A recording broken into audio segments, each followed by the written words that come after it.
Well, here we are again at Fraser's of Gloucester to have a little look at the new Moto Guzzi V100 Mandello. Let's have a little look around. Let's see Neil Fraser, the man himself, in the background over there. We have a lot of the Piaggio range here, Moto Guzzi, Aprilia, Vespa, and I think one or two others. We have Suzuki. We have Royal Enfield. We have motorcycles for the smaller bikes. And quite a wide second-hand collection. Also, there's actually another building over there with more used bikes, I think, generally. Maybe off-road ones as well, but don't hold me to that. First quick look, because I think it's going out on a test ride soon. So I tried to record this last week, but I had no audio. I didn't plug the microphone in properly, so I'm having another go.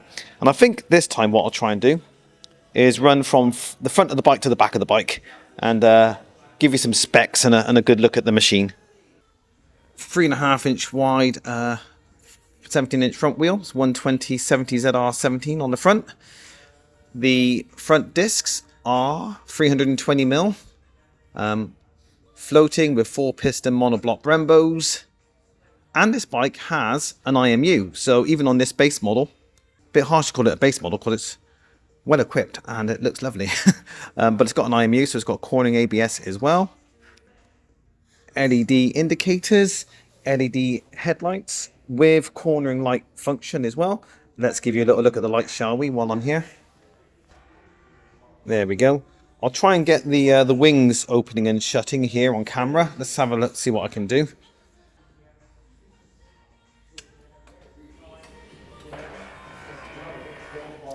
I think basically the active aero is on kind of show-off mode at the moment. You don't have to have them open up when you switch the bike on. That is optional. So back to the front again. We have 41mm diameter upside-down Marzocchi forks. Marzocchi, probably. Now they do have preload and rebound damping here on the top. No compression. What is also quite impressive here is we have a Brembo radial master cylinder for the brake and the clutch. I don't often wander around high-end motorcycles, but it's not that often I see a Brembo radial clutch master cylinder. So, oh, that's cute, isn't it? So yeah, looks very nice, very trick. The windscreen is electrically adjustable. Let me show you that in action.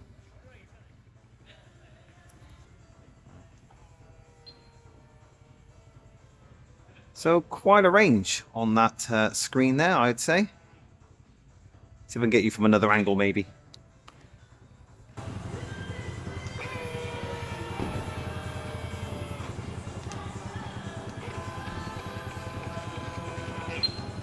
Yeah, quite a swing on that screen. Can't wait to ride it to find out how effective that is. The switchgear is basically been inherited from the Aprilia range. And none the worse for that, really. If you're used to Japanese bikes, it'll take a little bit of getting used to, but if you've been on Aprilias at all, then it all makes sense, I think. Oh, there we go. Let's have a little look, see, shall we? See what we got. So once you get to the first option here, menu, it's actually growing up and down cycles through the available options there, service, dashboard, and riding mode. Let's go back to vehicle, have a little look, see. Headlamp mode. Interesting. Unfortunately, I do not know what the options are here. I don't know what emergency does for us. Shift light. Where can we go? Wow. That is going up some. What? So it went all the way up to 10,000, I think. I don't think the bike revs that high, but I could be surprised. Here's a new engine design, ground up really, so let's see. Yeah, 10,000. So it was on about 6,000. I'll leave it there. Emergency brake on for when you're hard on the brakes. Calibration, I don't know, so I will not touch. Dashboard, backlight brightness, okie dokie. Clock. Units, speed, fuel consumption, and temperature. Language. Whoa, they're all there. Uh-oh. I didn't mean to do that. When I push right and then change language, I was expected to push left to go back a setting, but it takes you out of that menu. So I've got to keep scrolling until I get back to English. Oh, there's only 4 choices, I think, or 5. Cool. There you go. Interesting that riding mode language is separate to English. I wonder what that gains. Probably just to make you feel good when you're changing between the rider modes. Riding modes. Oh, look at this. To cycle through to adjust these is pushing down through all the various options. I'm not changing anything at this point.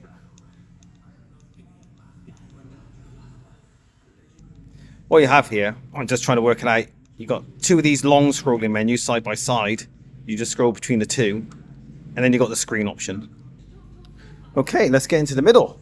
This brand new kind of ground up redesign. Transverse V-twin, 4 valves per cylinder, 115 horsepower at 8,700 RPM, and 105 newton meters at 6,750 RPM. So it's kind of not one of your low rev plodders. Bit more of a higher performing engine. Bore and stroke of this transverse V-twin, 96mm by 72mm. I was hoping to have the compression ratio in the specs here with me, but I haven't got the compression ratio. I'll find it and I'll bang it up on the screen for you.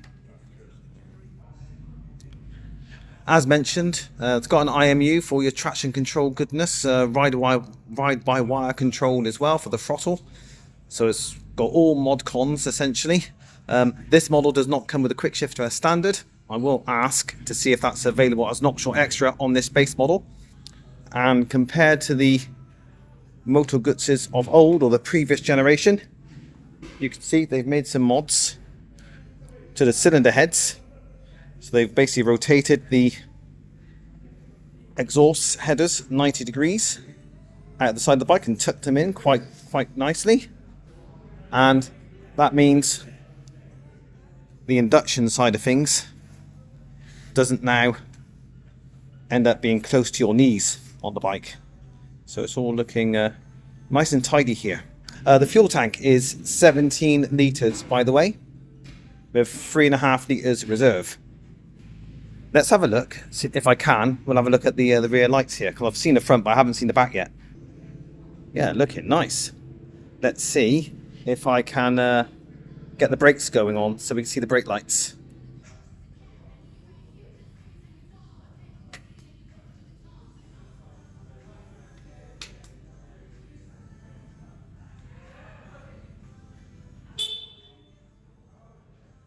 So the seats looking pretty tidy, nice stitching, pretty narrow looking at the front actually. And with a 815mm seat height, I reckon the standover is going to be pretty good. You know what? Let's see if I can get on the bike quickly. I am 5'7", you're about to see, with a 32-inch inside leg. Oh, 5'7" is 170 centimeters. Nice mixture of units there. You're welcome. Bear with me.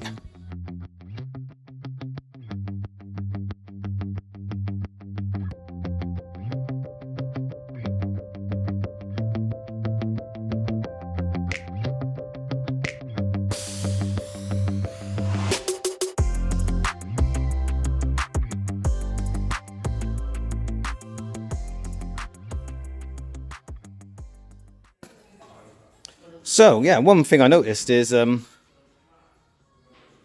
of space for the knees there, but when I tried to move back, I did butt up against the pillion seat there. So certainly worth a test fitting if you're assuming that this bike suits you down to the ground, and you've kind of got maybe a large bottom. Might be worth coming in and just having a sit on the bike, make sure it suits you.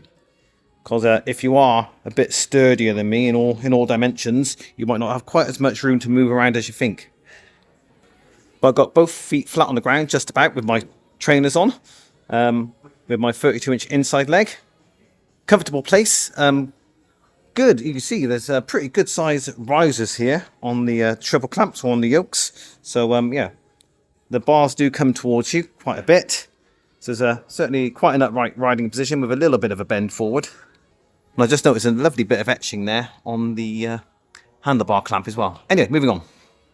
Now, what surprises me as I move towards the back of the bike here is, apart from the absolutely beautiful gold-coloured wheel here, is that the rear tyre, well, the rear wheel is a 6-incher, and the tyre is a 190/55 ZR17. This bike is quite well tired for a machine with 115 horsepower. That does surprise me a little bit. That it's not a 180.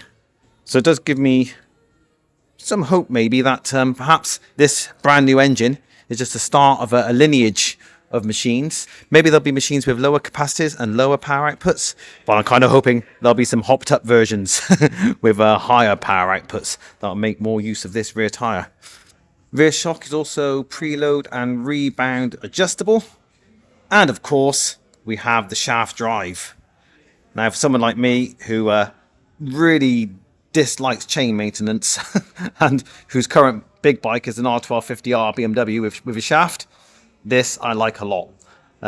Brembo dual piston caliper on the back as well. And the rear disc is 280mm.